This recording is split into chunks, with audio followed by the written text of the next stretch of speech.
Bonjour, nous sommes le dimanche 8 mars 2026 et le sujet est la RTX 5050 et les rumeurs autour d'une nouvelle version qui aurait 9 Go de VRAM GDDR7 3 x 3 Go avec les nouveaux semi-conducteurs, alors que actuellement elle est pourvue de 8 Go de VRAM 4 x 2 en GDDR6. C'est les principales différences. Pour l'instant, ce ne sont que des rumeurs et ce serait présenté au Computex 2026, c'est-à-dire dans moins de 3 mois, dans la capitale taïwanaise Taipei. N'oubliez pas de vous abonner pour plus de news sur le monde de la high-tech ainsi que les bons plans, également sur mon Twitter et en description sous toutes mes vidéos. Vous pouvez les retrouver dans mes playlists et voir mes articles sur mon blog.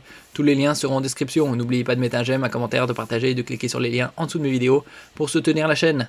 Selon Megasize GPU, sur X, anciennement Twitter, Nvidia serait sur le point de lancer une GeForce RTX 50 de plus au format desktop. La GeForce RTX 5050 9 Go, comme on peut le voir ici dans ce tweet.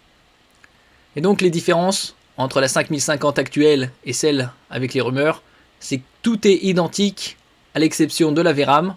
Ce sera de la GDDR7, donc la toute dernière norme, contre GDDR6, une norme ancienne, sur l'actuelle 5050. Comme on peut voir ici, 3 x 3 Go face à 4 x 2. Le bus mémoire serait grandement réduit, d'un quart, passant de 128 à 96 bits. Le débit binaire, 28 gigabits par seconde face à 20. Et une bande passante légèrement supérieure, ça passerait de 320 Go par seconde à 336. Le TGP, Total Graphic Power, passerait de 130 watts à 145.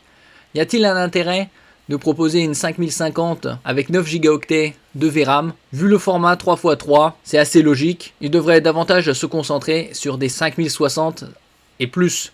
On verra également par la suite les différences de prix entre une 5050 et une 5060 sur différentes plateformes. Au final, il n'y aurait probablement pas d'autre changement que cette configuration mémoire qui passerait de 4 x 2 en GDDR6 à 3 x 3 en GDDR7.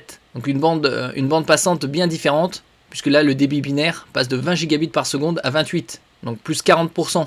Une évolution liée aux conditions du marché. D'après les informations disponibles, cette évolution ne serait pas uniquement motivée par une volonté d'améliorer le produit. Les conditions d'approvisionnement en mémoire GDDR6 pourraient également jouer un rôle dans cette décision. Nvidia pourrait ainsi profiter de la disponibilité croissante des modules GDDR7 de 3 Go pour ajuster sa production et harmoniser progressivement l'ensemble de la gamme RTX 50 autour de cette nouvelle génération de mémoire.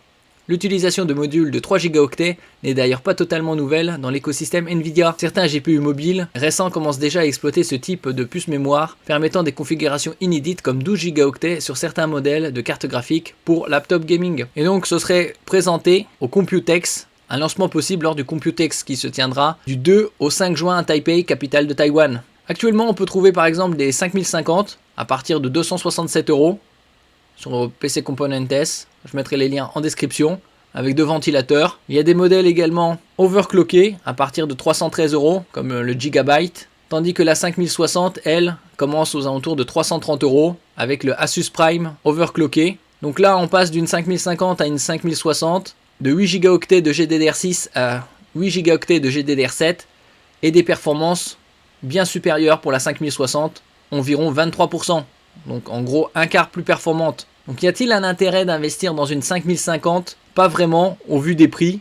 On peut trouver par exemple sur rue du commerce à partir de 320 €.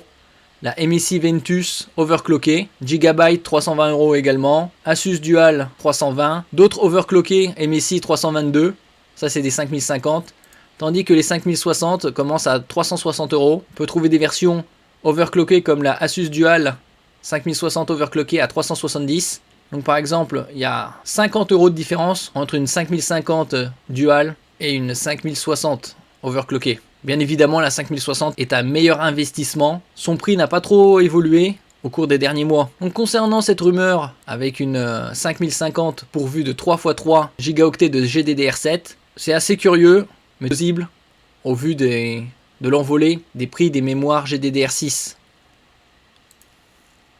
Merci pour votre écoute et à la prochaine.